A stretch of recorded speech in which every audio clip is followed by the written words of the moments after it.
আসসালামু আলাইকুম। ক্রিস ওকসকে নিয়ে ম্যাচের আগে আমরা একটা অ্যানালাইসিস করেছিলাম এবং সেই অ্যানালাইসিসের বিষয়বস্তু ছিল যে এই কন্ডিশনে ক্রিস ওকস ভালো করবেন। তারও আগে যখন তার নাম নিবন্ধিত হয়েছিল, অ্যানাউন্স করলো সিলেট টাইটান্স, তখন একটা ভিডিও আমরা করেছিলাম যে এই কন্ডিশনটা ক্রিস ওকসের জন্য আদর্শ, কারণ এটা একটা সুইঙ্গিং কন্ডিশন আমাদের বাংলাদেশে এই শীতের সময়টাতে, বিশেষ করে কন্ডিশনটা যদি আরও বেশি মাত্রায় ফগি হয়। এবারে মাঠের একটা ইনসিডেন্ট আপনাদেরকে দেখাতে চাই। খালেদ আহমেদ যখন প্রথম বলটা করেছিলেন, সেই প্রথম বলটা করেছিলেন একটা ফুল আর লেন্থ ডেলিভারি, তাওহিদ হৃদয়কে সেই বলটা করেছেন। ঠিক তার পরপরই ক্রিস ওকস গিয়ে খালেদ আহমেদের সঙ্গে একটা লম্বা কনভারসেশন করলেন। এই কনভারসেশনটার পর থেকে খালেদ আহমেদ যতগুলো বল করেছেন, প্রত্যেকটা বল করেছেন ব্যাক অফ দ্য লেন্থে, পেছনের লেন্থে। একটা বলও এরপর থেকে খালেদ আহমেদ সামনের লেন্থে করেন নেই। তার মানে কি বোঝা যায়? তার মানে বোঝা যায় এই কন্ডিশনে খালেদ আহমেদের স্ট্রেংথটা আসলে কোন জায়গায়, সেই স্ট্রেংথটা বের করে নিয়ে এসেছেন মাঠের মেন্টর ক্রিস ওকস। এই কারণেই এই প্লেয়ার আসলে ওয়ার্ল্ড ক্লাস। এই কারণেই এই ধরনের প্লেয়ারের সঙ্গে আপনি যদি মাঠে খেলেন, আপনি আপনার নিজের স্ট্রেংথটা সম্পর্কে জানতে পারবেন। ধরেন খালেদ আহমেদের ভেতরে ওই জিনিসটা ছিল, খালেদ আহমেদের ভেতরে ওই জিনিসটা আছে, কিন্তু সেটাকে রাইট টাইমে বের করে নিয়ে এসেছেন আসলে ক্রিস ওকস। আমি জানি না সবাই খেলা দেখেছেন কিনা ঠিকঠাক মতো। খেলা দেখলে ওই কনভারসেশনটা ওটা চোখে লাগার কথা, এবং এরপর থেকে খালেদ আহমেদ একটা বলও সামনে করেন নাই।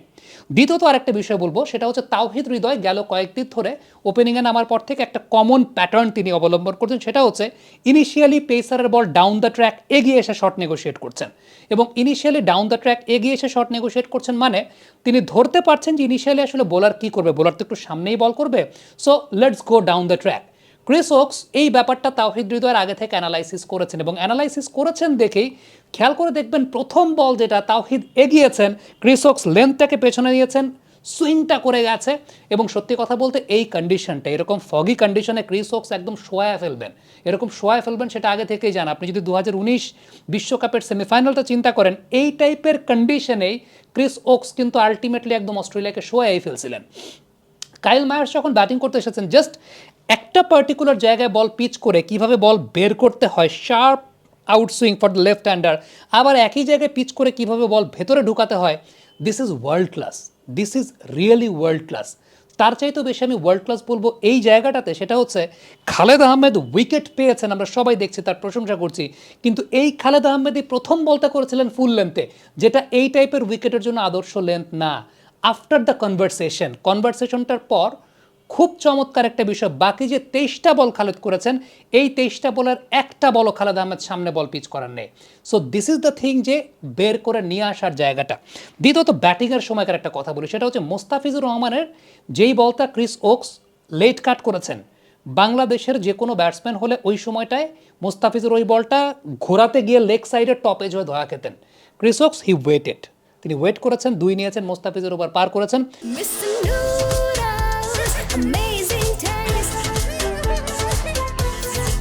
লাস্টের বলটা খালেদ হয়তো বা 2 নিতে চেয়েছিলেন, ক্রিস ওকস চিন্তা করেছেন যে না। এবং এইখানে সবচাইতে বড় টুইস্টের জায়গাটা, অনেকেই বলবেন যে ফাহিম আশরাফ খারাপ বল করেছে, ফাহিম আশরাফ খারাপ বল করেছে। ডেফিনেটলি আগের যে বলগুলো করেছেন সেই বলের চাইতে এই বলটার এক্সিকিউশনটা ফাহিম আশরাফের ভালো হয়নি, বাট এটা বাধ্য করেছেন ক্রিস ওকস। কেন বাধ্য করেছেন আমি যদি আপনাকে বলি, ফাহিম আশরাফ এর আগের বলগুলো ব্যাক অফ দ্য লেন্থে করছিলেন, এই বলটা করার আগে ক্রিস ওকস কী করেছেন, একদম লাস্ট মোমেন্টে ক্রিজের ডিপে চলে গেছেন, সো যখন ক্রিজের ডিপে চলে গেছেন, ওই সময় ব্যাক অফ দ্য লেন্থে বল করাটা রিস্কি, কারণ ব্যাটসম্যান অলরেডি শর্ট অফ লেন্থের বলের জন্য অপেক্ষা করছেন যে বোলার শর্ট অফ লেন্থেই বল করবে। সো এই টাইমে বোলারের আসলে সেফ অপশন হচ্ছে ওয়াইড ইয়র্কারে যাওয়া। ফাহিম আশরাফ সেই ওয়াইড ইয়র্কারেই গেছেন, এক্সিকিউশনটা করতে পারেন নাই। দ্বিতীয়ত, ওয়াইড অফ দ্য ক্রিজ এই ধরনের বল, ক্রিস ওকসের আপনি টেকনিক্যাল স্টেবিলিটির জায়গাটা খেয়াল করে দেখবেন, ওয়াইড অফ দ্য ক্রিজ এরকম বল, ওকসের মাথা শরীরের বাইরের বলকে খেলতেও মাথা একবারের জন্য পড়ে নাই, মাথাটা একদম স্টেবল ছিল, which actually allowed Chris Woakes two execute the shot properly. একদম এই বলটা আমি একদম আপনাকে বলবো যে আমাদের 10 জন ব্যাটসম্যানের 8 জন ব্যাটসম্যান লেগ সাইডে ঘুরেতে যাবে। ক্রিস ওকস এক্সিকিউট করতে পেরেছেন, এবং আপনি যদি মাথা থেকে তার পা পর্যন্ত একটা সরল রেখা টানেন, ইটস আ স্ট্রেইট লাইন, মাথা এক বিন্দু নড়ে নেই, এক বিন্দু সরে নেই। So it's is execution, it's is proper execution which actually allowed Chris Woakes to hit that 6। To be very honest, এই টাইপের প্লেয়ারদের কাছ থেকে আসলে এগুলোই শিক্ষণীয় জায়গা। স্যাম বিলিংসের কথাটা দিয়ে আমি আসলে শেষ করতে চাই। এই ধরনের কন্ডিশনে আপনার হিরোইজমের কোনো কিছু নাই আসলে। এই টাইপের সূর্য ওঠে নাই, ফগি কন্ডিশন, উইকেটে ময়েশ্চার, পিচ যেরকমই হোক না কেন, দেখেন পিচ যখন সূর্য উঠবে না তখন পিচ মেনটেন করা যায় না, পিচ এরকম আচরণই করবে। স্যাম বিলিংস, আমরা একটা কন্টেন্ট করেছিলাম যে ওকস ভালো করবেন, কিন্তু স্যাম বিলিংসের ভালো করাটা ডিপেন্ড করে তার কন্ডিশন বোঝার উপরে। স্যাম বিলিংস কন্ডিশনটা বুঝেছেন, স্যাম বিলিংস 100 নিচে স্ট্রাইক রেটে ব্যাটিং করেছেন, but he made sure he should bat deep, he should carry the bat till the end, এবং এই টাইপের কন্ডিশনে সেটাই আসলে প্রয়োজন। তাড়াহুড়া করেন নাই, ম্যাচটাকে লাস্ট পর্যন্ত নিয়ে যাওয়ার চেষ্টা করেছেন।